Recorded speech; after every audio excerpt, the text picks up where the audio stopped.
So many times we wait until it's a huge problem. And it's like, okay, how are we gonna fix the huge problem? But what's happening up the river and why is this happening in the first place? Let's fix that problem so that it's not this giant problem down the stream. Can a community be wealthy if it's not first healthy? Or do you need to first be healthy in order to be wealthy? Which comes first? It's all about respect, honor, and dignity. When they develop regulations, the first thing we tell them is that, the vision of our tribe for this place that you're building, or for this business that you're building, that you show honor, respect, dignity to all that come here. I believe our region is honestly a diamond. There's things here that you cannot find or do anywhere else. But what makes that a place you want to go to, a place you want to stay or come back to, are the people.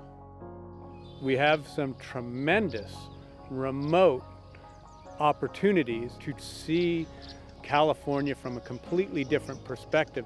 I think it's the clean air that we have. I think it's the lake, the mountain. All of those things are key. Always paying attention to the environment, but we also have to pay attention to the economics and the customs and culture of our community. If our environment's not healthy and we're doing something that's negative, then the dairy doesn't survive.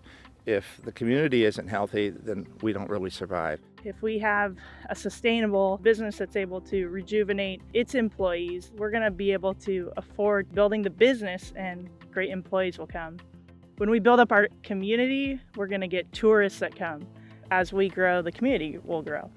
It's all linked in such a way that when individuals are struggling, the companies they work for are going to struggle, as well as the industries that those companies are in, and then the region. It's all connected in such an important way. We need both health and wealth for either one of them to really be what the community needs them to be. Why is this so important, this work of addressing the social determinants of health and economic development? We don't start life with the same opportunities. We don't start life with the same exposures. We don't start life with the same options to choose a healthy choice. When we look at the different dynamics of who lives in our community, we have to look at the children first. Who are they going to be in 20 years? When they become 18 and at voting age, who are they going to be? Young people, their adulthood is going to be largely influenced by what they are taught to do, what they are allowed to do, and what explained well for them. They're the sorts of folks who are best served by the concept of upstream.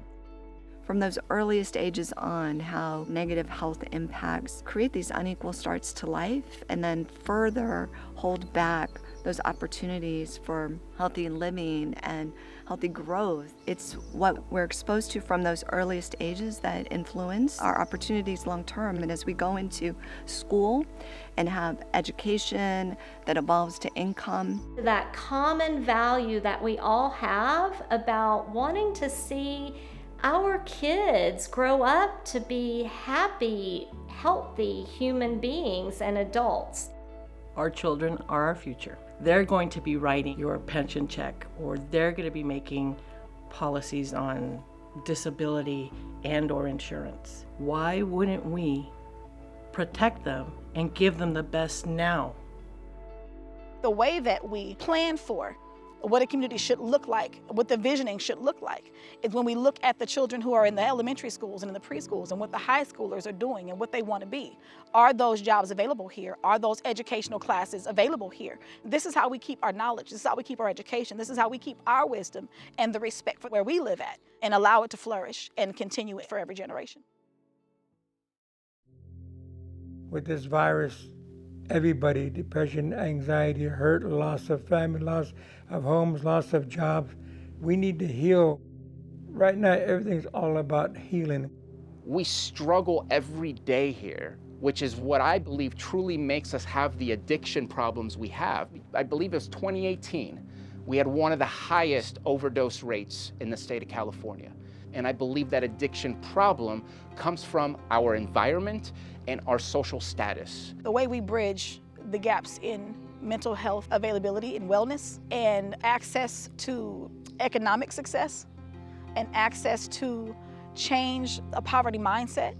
I think it all goes together. Before you can truly build yourself for success or build a plan for success, you have to first address mental wellness. Most people's main focus is downstream. It's pulling those people out of the water. When you think about the hundreds of thousands of dollars that are spent in emergency rooms where those people really need to be connected to some kind of social service, oftentimes mental health services. To me, it's kind of an upstream, downstream thing. Upstream is the schools, and you have these kids and you can see them and you're in their day-to-day life. Well, downstream is the prisons. Why are they ending up in prison? People struggle physically with their health, emotionally, spiritually. If we're going to talk about health, we have to talk about the whole person. What we're creating and trying to deal with it downstream while we're dealing with recovery and addiction and intervening later, is creating a tremendous amount of energy for individuals, for our community together, that we could have stopped with a lot more smarts upstream. How does a community come together to define the environment of that community? To set up an environment where that healthy choice is easier, to be able to make decisions that improve the well-being of not only us as individuals, but our communities as a whole. If you're going to do an infrastructure project, how will this address some of the things that are part of our cultural challenges? Can you show us that this is going to lift somebody up out of poverty? Can you show us that this project somehow will address things like racial inequality? We would have thought years ago, well, those don't have anything to do with infrastructure, but they do. In order for us to properly serve our senior community and our community members who have physical limitations, we do have to look at some of the things that are not available to them.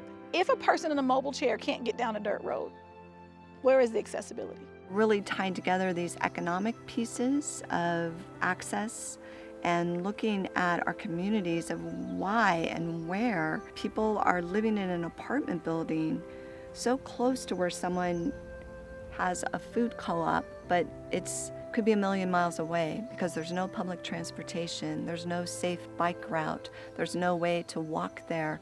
Instead, what they have in walking distance or biking distance to their house is a liquor store.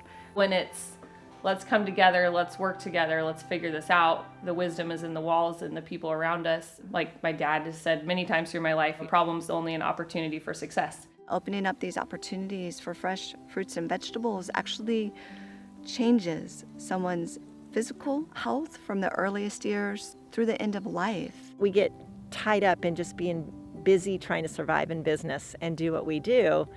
But when those important conversations are being had, we want to be there. I grew up with the saying, build it and they will come. That pertains to so many aspects in our communities.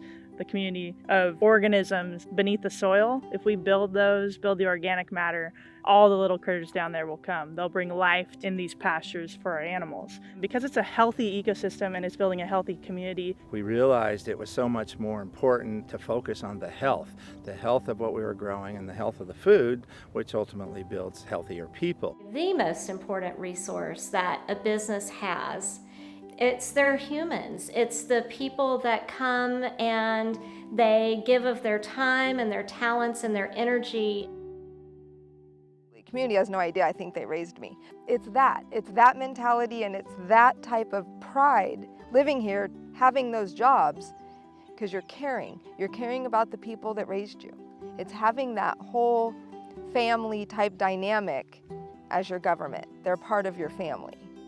If we just change that very ground floor foundation that we all step on every single day when we walk out the door, the idea should be I walk out my door and I say, I love this place, not open the door and say, it's still the same. What do you desire for your children, your grandchildren, your great-grandchildren? What world do you want them to grow up in?